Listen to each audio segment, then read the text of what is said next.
input, any question before we move forward?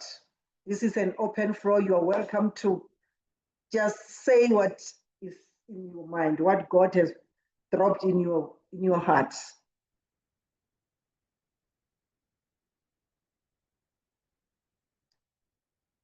Okay. They say silent means you are all happy. We are moving forward. Thank you so much. We move into our third section, which will be having only 2 speakers because our third speaker has some family matters that she has to attend to. Therefore, she won't come. But we're praying for her.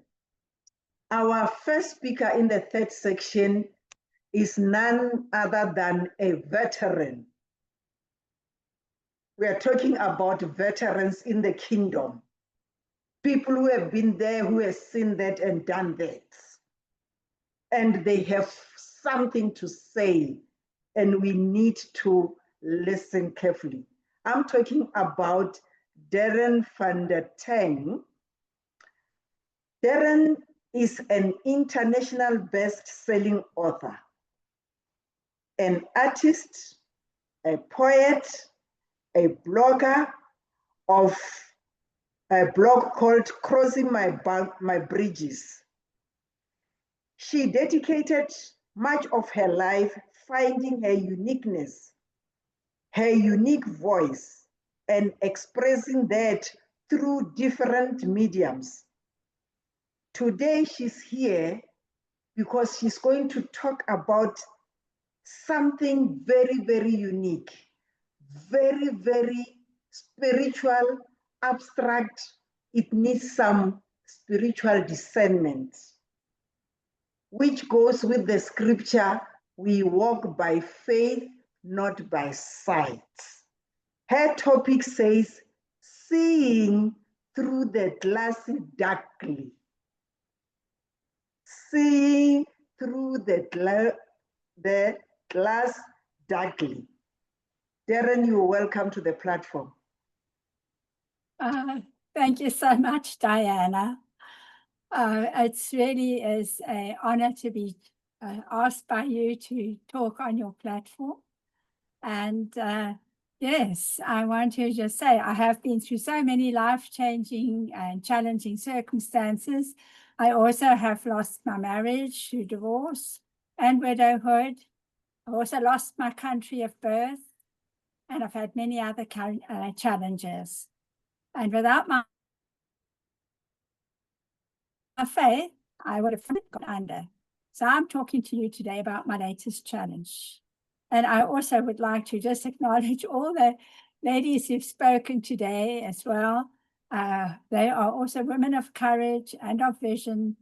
And we've all had to be warriors together, I think, in life, trying to get through the different difficulties that have come our way. So we've all had our own story of a giant. And today I want to speak into that story with my message, which I've called Seeing Through the Glass Darkly. Paul writes in 1 Corinthians 13:12, for now we see through a glass darkly, but then face to face. Now I know in part, but then I shall know, even as I'm also known. These words have become very real to me in this season of my life, a season of limited sight after 2 emergency eye operations through the detached retina and a macular hole. I'm an artist and a writer, so you can imagine what kind of a loss I felt when all I do requires my eyesight. So for 6 weeks of this year, I have had to spend with my face down in recovery.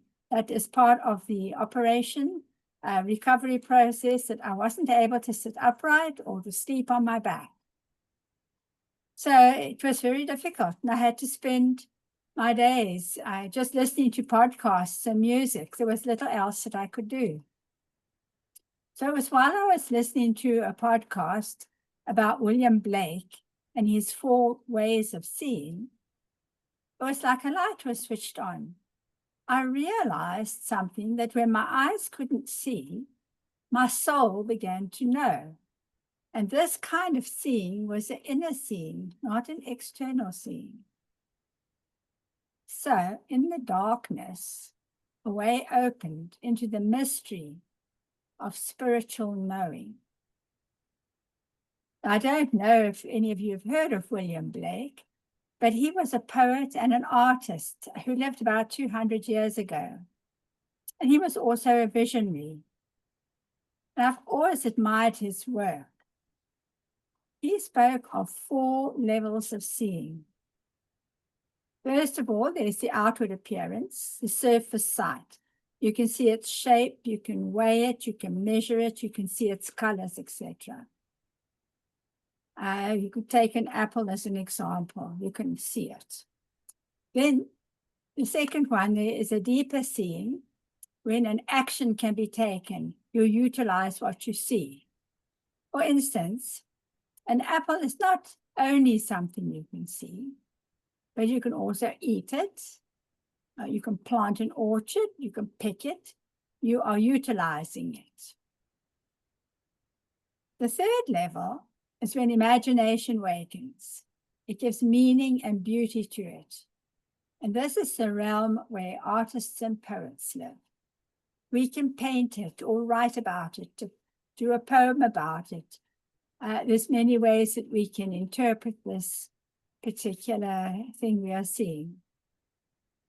But the 4th level that I want to talk about is the 4th level is spiritual sight, vision of the soul, knowing that flows from God himself, holy inspiration and insight.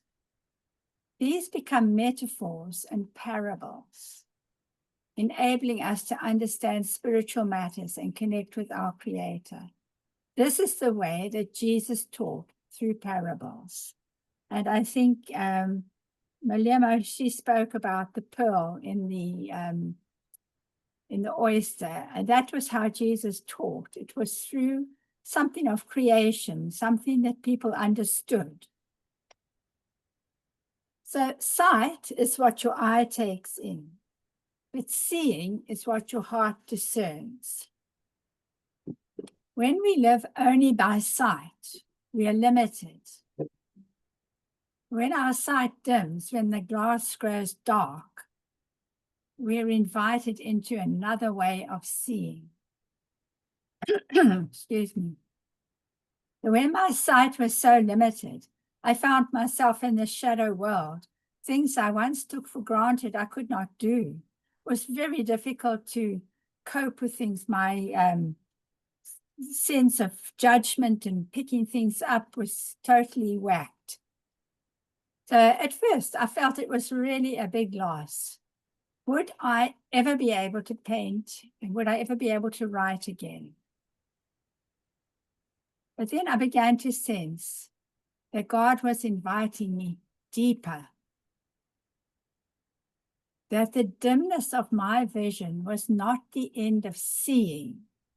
It was the beginning of knowing. Maybe your darkened glass isn't physical sight. Perhaps it's disappointment or rejection. We've talked about rejection already, or grief, or exhaustion, or burnout. And I think probably a lot of us are at that stage right now. When life blurs, when the way forward seems hidden, when everything looks distorted, in that very moment, the Spirit whispers, "You are not abandoned. You are not forgotten. You are known." So during this time, as I walked through the kitchen, I picked up a piece of ginger root to throw in the bin. It was shriveled and wrinkled and dry and lifeless, rather how I felt as my aging body told me. It looked as if it had nothing left to give, was totally useless. So I was going to throw it in the bin. But then I had a thought. Why not plant it? nothing to lose. So I planted it deep in the soil and I covered it over for weeks. Nothing. Darkness, silence, hiddenness, nothing. Then one day, to my great excitement, a little tender green shoot had broke through the soil. Life had been at work all along, hidden from my eyes, growing in the darkness until the appointed time. That ginger root became my parable. So hope is never too old. Life is never too lost. Even in darkness, something is germinating. Though Jesus said in John 12:24, another of his parables, unless a grain of wheat falls into the ground and dies, it remains alone. But if it dies, it bears much fruit. That ginger root taught me God is always at work in the unseen, in the darkness. I did not do anything other than bury it in the soil. It was God who was working the miracle of life in that root. I had nothing to do with it, only to bury it. So, sisters, I really want you to hear this truth. It's never too late. And I was quite shocked when one of the speakers, she said, the average age is 82. Well, I am like hitting up 80 next year. So that was a bit scary, but still, it's never too late. It's never too dark, and it's never too final. The soil of your trials may yet produce a harvest. Sarah laughed at the promise of a child in her old age, but Isaac was born. Elizabeth bore John the Baptist when her years were long past, but he came, forerunner of the Messiah. Anna, the prophetess, lived into her old age, and her eyes beheld the Christ child. Hope belongs to every age, every season, and every stage. You are never too old for hope. Your dream is never too withered for God's breath to revive it. Let us return once more to Paul's words.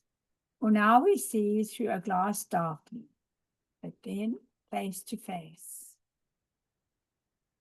Today the glass may still be dark for you. You may not yet see clearly.